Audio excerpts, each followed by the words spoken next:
Bonjour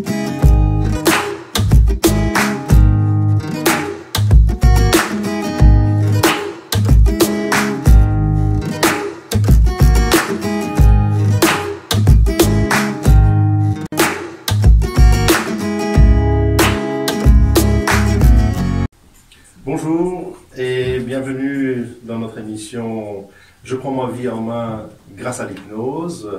J'ai le plaisir d'accueillir aujourd'hui avec nous Christophe Médici. Christophe, bonjour. Bonjour Shlomi, merci de votre invitation. Et avec grand plaisir, alors quelques mots d'introduction à votre propos. Vous êtes psychosociologue, formateur en communication, life coach, conférencier, fondateur de la méthode haute qualité relationnelle. Vous allez nous expliquer tout ça durant cette émission. Et vous avez également écrit beaucoup de livres. J'ai le plaisir d'avoir commencé ce premier livre que j'ai eu en main de vous, de savoir gérer les personnes toxiques, qui sera donc sur le sujet du jour, comment gérer les personnes et les relations toxiques dans notre environnement de tous les jours.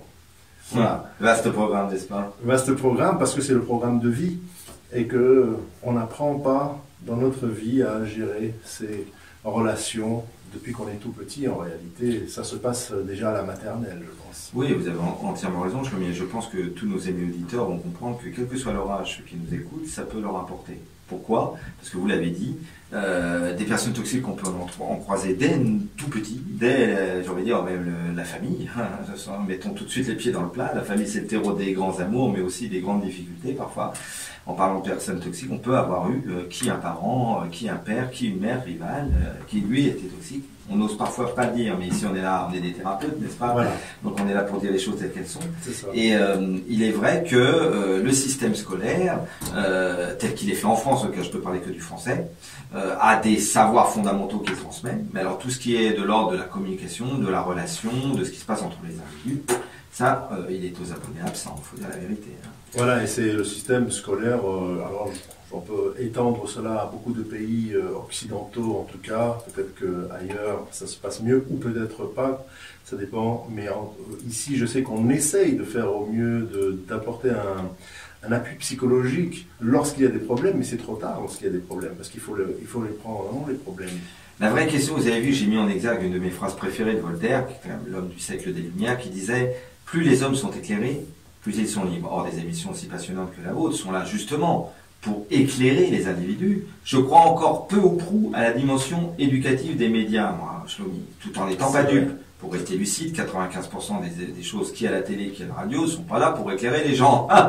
On est d'accord tous les deux. Je pense que nos amis auditeurs le sentent bien. Pour autant, je pense que, vous le savez, je suis sur pas mal de médias, et c'est aussi pour ça que je fais de la télé et de la radio, parce que nous les gens du bien-être, nous les gens de la thérapie, nous les gens de la formation, du coaching et du développement personnel ou autre, si on peut y être dans les médias, c'est justement parce que les gens qui vont écouter ou regarder ces émissions-là, je pense aux émissions que je fais avec Brigitte Lahaye, sur des radios concurrentes à la vôtre, ou que je fais à France 3, que je faisais à Direct 8 à l'époque de bien-être, sont là pour aider les gens justement à mieux, ce que vous faites vous aussi en tant qu'animateur et thérapeute, se connaître et mieux comprendre ce qui va dysfonctionner dans leur existence en fait.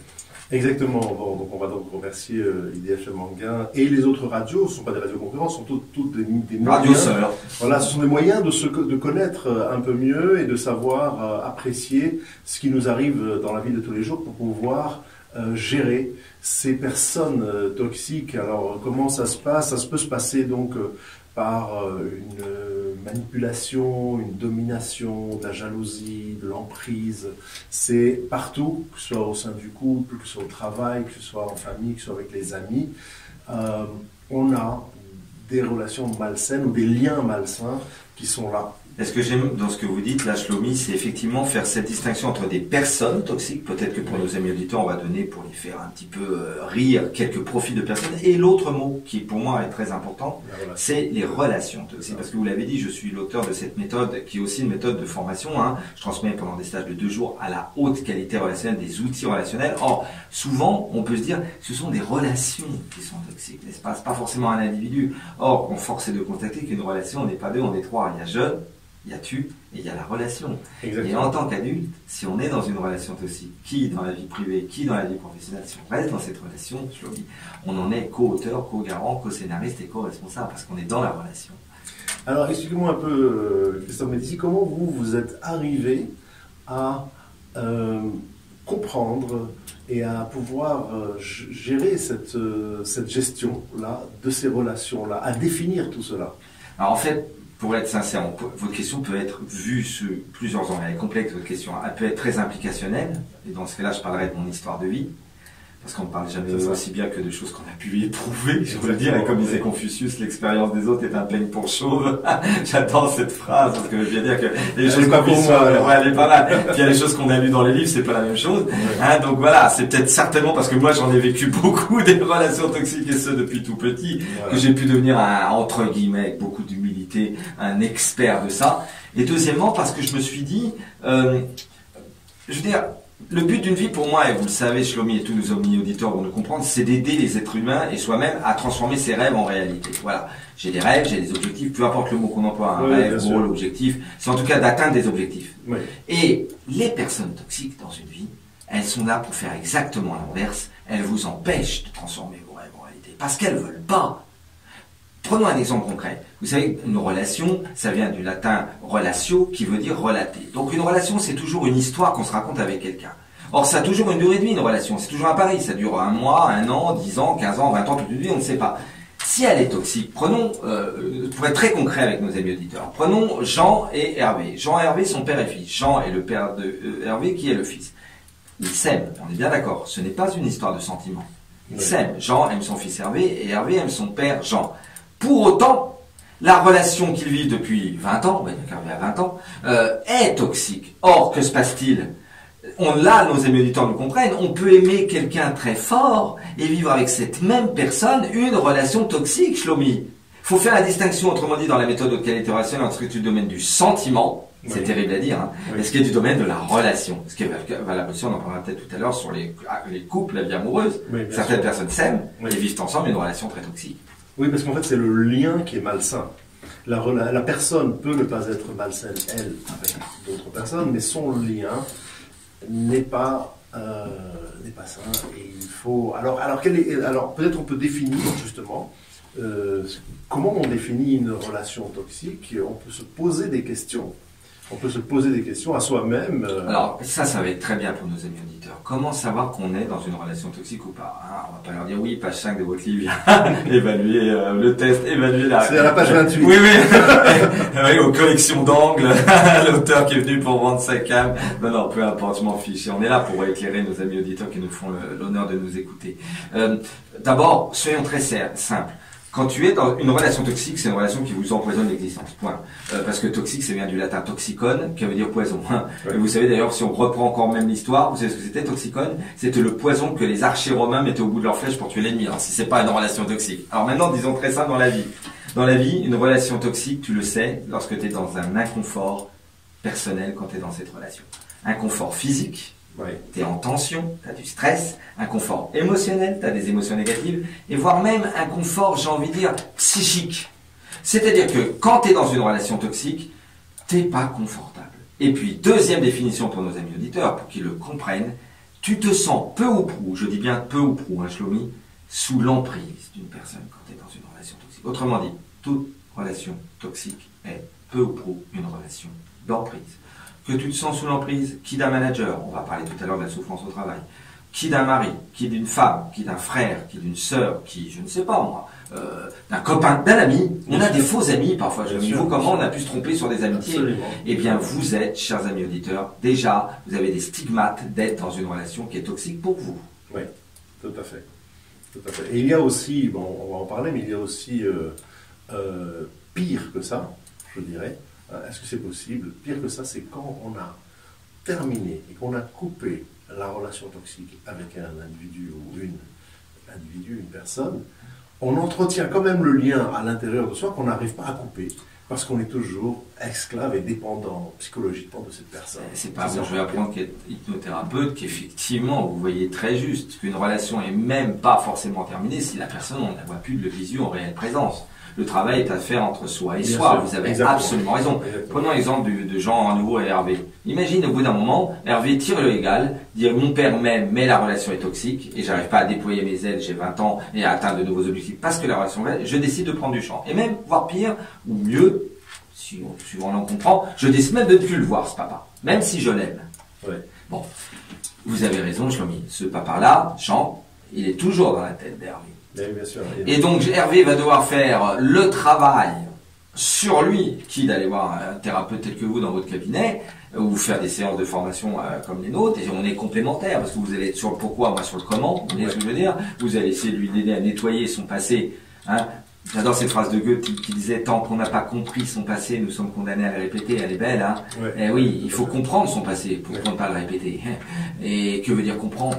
C'est bien le problème. Hein. Eh oui, eh oui. Et donc après, vous avez raison, il y a tout un travail, quelque part, de connais-toi toi-même pour avancer, pour finalement pas être toxique pour soi. Pour pas être toxique pour soi. Ah oui, mais c'est ça qui compte, absolument, absolument. Tout à fait, c'est exactement ça. Alors comment on va définir quelqu'un qui, on l'a vu, c'est un malaise, on a un mal-être avec cette personne-là, on n'arrive pas en fait à fonctionner normalement. On n'arrive pas à fonctionner normalement puisqu'on est avec une personne qui nous empêche d'avancer et une personne avec laquelle on est parfois coincé. Et c'est très difficile. On est coincé, d'autant plus que, voilà, sans faire du freudisme de base, il y a des bénéfices et des coûts à tout. On est d'accord, c'est jamais ni tout noir ni tout blanc. Hein. On dit ça à nos auditeurs et je crois qu'ils en sont très conscients. C'est toujours métissé. On est tous peu ou prou ambivalents les humains et la relation l'est aussi. Donc prenons le cas alors maintenant d'une histoire d'amour toxique. Oui. Sandra a épousé Gilles. Voilà, elle a épousé Gilles pour X raisons. Après, elle veut savoir, voilà, est-ce que c'était pour des raisons obligées, pas obligées, un vrai amour ou pas vrai amour. Mais en tout cas, force est de constater qu'on tombe amoureux à l'instant V, mais il y a les autres instants après, et une relation peut se dégrader. Donc la relation, au bout de quelques temps, est devenue toxique. Bon. C'est ça. Mais Sandra, et là je tente modestement de répondre à votre question, se rend bien compte que cette relation est toxique. Pourquoi? Parce qu'elle est sous emprise.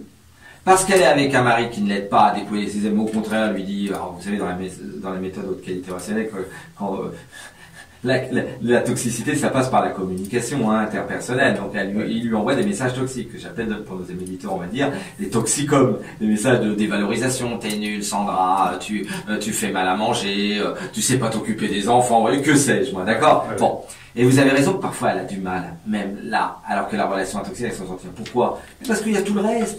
Il y a les bénéfices secondaires, par exemple. Il y a aussi le fait d'avoir fondé une famille. Et on casse pas une famille comme ça. Il y a les us et coutumes.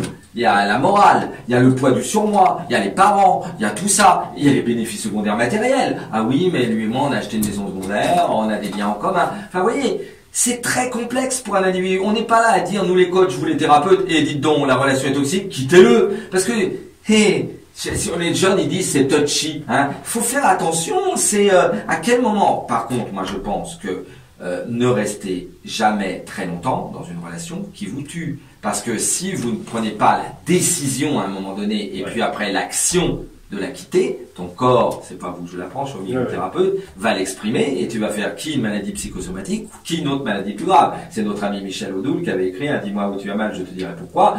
Et si tu n'exprimes pas, ton corps lui va exprimer. Et d'ailleurs, j'adore la phrase d'Origène qui dit tout ce qui ne s'exprime pas s'imprime. Autrement dit, tu l'exprimes pas, tu vois ce que je veux dire? Vous voyez ce que je veux dire? Je te dis, mais ton corps va l'imprimer. Et il va faire une maladie. Oui, c'est ça, ça se traduit comme ça en maladie psychosomatique ou autre. Où on va ruminer cette relation-là et cette impossibilité de grandir. Il faut avoir une intelligence relationnelle. C'est ça qui va être... Mais comment être intelligent dans la relation? Pour moi, dans l'intelligence relationnelle, vous touchez du doigt quelque chose. En France, on pense qu'il y a une seule intelligence, c'est l'intelligence logico-mathématique et verbale. C'est-à-dire qu'en France, pour le système scolaire, soit tu es bon en maths et puis un petit peu en français, et là tu vas passer, d'accord? Et toutes les autres intelligences, on les oublie. Or, il y a eu un grand auteur quand même, Howard Gardner, au début des années 80, et c'est pas n'importe qui, on dit à nos amis auditeurs, n'est-ce pas, Shlomi, c'est un professeur à Harvard de psychologie qui a écrit les 8 intelligences. Dans l'espèce humaine, il y a 8 intelligences. Et alors, on doit à Goleman l'intelligence émotionnelle, hein, et nos amis éditeurs ont certainement lu les livres de Goleman, mais maintenant il y a l'autre, il y a aussi ce qu'on appelle le QR, le quotient relationnel. Et je peux vous dire que des gens parfois qui n'ont pas +12, mais qui ont 0 diplôme, mais qui ont un très bon quotient relationnel, c'était le cas de mon papa, paix à son âme, et ben peuvent très bien réussir leur vie, et des polytechniciens +250, je caricature de mon CV, loussent complètement, d'accord? Parce qu'ils n'ont pas un bon quotient relationnel et une bonne intelligence relationnelle. Donc c'est pas une histoire uniquement de CV et de QI. C'est pas uniquement une histoire de quotient intellectuel, la réussite d'une vie. Hein. C'est vraiment pas ça. Hein. On est dans la relation humaine. Absolument. Dans la relation humaine, et c'est surtout ça qui va compter. C'est comment on va se comporter dans les affaires. Par exemple, humainement, ce n'est pas juste, on n'est pas là juste pour gagner de l'argent, vendre et acheter. C'est comment on va vendre et acheter. Parce qu'on a aussi cette relation toxique entre un fournisseur et un client, et la relation à l'argent. Elle n'est pas toxique, c'est là. Regardez l'affaire de l'héritage de Johnny et Laetitia, c'est pas d'une laideur invétérée. Comment on peut imaginer ça? Et puis des histoires à Laetitia, Johnny, il y en a dans quasiment 9 familles sur 10 lorsqu'il y a 1 centime ou 1 euro en jeu ou 10 $ en jeu pour un héritage. C'est à gerber. Ce que les gens sont capables de faire en termes de toxicité dès l'instant où on doit se partager un bout de gâteau, au nom, c'est pas d'être pour ou contre l'argent, c'est très bien l'argent. Ouais. C'est très bien, c'est ni mal ni bien. Et moi, en tant que coach, en tant que life coach, qui suis très versé à la mamelle des coachs américains et québécois, je ne crois pas du tout, et ça je le dis à mes amis auditeurs, que tous les gens vertueux sont des très pauvres et tous les gens très riches sont des pourris. Non, il y a autant de pourris et vertueux chez les très pauvres et autant de pourris et vertueux chez les très riches. Ça, c'est la première des choses. Pour autant, voir ce qui joue là en termes d'analyseurs. Prenons-nous comme analyseur sur les relations toxiques, tiens, puisqu'on est au cœur de l'actu. Ah oui, nos amis auditeurs vont être contents qu'on parle de ça. J'ai fait je ne sais combien d'émissions sur l'affaire parce que, attendez, ils nous ont rebattent les oreilles, Europe 1, RMC, France Inter, France 2, France 3, l'affaire de l'héritage. Alors d'accord, puisqu'on est impliqué dans de la vie privée, d'ailleurs j'ai adoré Sylvie Vartan l'autre jour sur Europe 1, une radio concurrente, mais on s'en fiche, on est là pour parler de tout ce qui se passe dans les médias. Hein. Oui, voilà, elle a été merveilleusement mère et en même temps elle a dit très mezzo voce ce qui se passait. Regardez la toxicité. Un homme comme Johnny Hallyday, qui paraît-il, des gens qui l'ont connu, qui, moi, m'en ont parlé de lui, qui l'ont connu personnellement, était la gentillesse même. La gentillesse même, Shlomi. Ouais. Vraiment, un homme très gentil. Pas forcément une intelligence supérieure, on se comprend. Je parle mezzo voce, hein. Ah oui. Hein. Bon, voilà. Mais l'intelligence, et quelle générosité. Pour tous ceux qui ont vu cet homme chanter en concert, il dépassait le contrat, hein. Il donnait Johnny aux gens qu'il aimait, vraiment. C'est pas laid ce qui est en train de lui arriver post-mortem à Johnny. Cette fameuse nénette, là, qu'on a vu arriver avec ses petits sabots, on aurait dit une lycéenne de seconde, avec ses petites paillettes, ses petites anglaises, il y a 30 ans. Vous avez vu comme maintenant, elle est en train de faire quoi? Mais tous nos amis auditeurs doivent le savoir, en tout cas, beaucoup doivent le savoir, parce que c'est quand même de notoriété publique. Faut voir, et bon sang ne saurait mentir, voir mauvais sang, de quelle famille elle est, cette jeune Laetitia. Jeune, qui l'est nettement moins maintenant. La famille Agout, c'est quand même les mafieux notoires du Cap d'Agde. Le père, c'est un mec qui a c'est pas dire qu'il a des casseroles au cul. Le frère, non mais on est là, nous, vous savez, moi je travaille à RMC, hein, et je suis sur plein de médias. Tout ce que je dis là, c'est une notoriété publique. On est d'accord. Donc, il était un ami intime de Johnny Hallyday. Mais quand Johnny Hallyday, il y a 30 ans, épouse cette jeune femme, il épouse la famille de la mafia. Il rentre mes pieds et poignets déjà dans de la toxicité. Allez savoir si l'autre, il avait déjà pas dans la tête que mettant sa fille sur un échiquier avec ce monsieur qui était plus jeune d'ailleurs, plus de 50 ans à l'époque, d'accord, ils avaient 30 ans d'écart, eh bien qu'il était quand même très influençable et il devait le savoir parce que Johnny, on savait vite qu'il était influençable et gentil, hein, qu'un jour, elle ferait main basse sur la banque. Mais après, ce que je me dis, moi j'aime beaucoup, je suis de la génération comme vous sûrement de David. Moi j'aime beaucoup David. Voilà. Ouais. David Hallyday, qui est vraiment un garçon bien. Je l'ai croisé 2-3 fois à RMC, c'est vraiment un garçon bien, David Hallyday.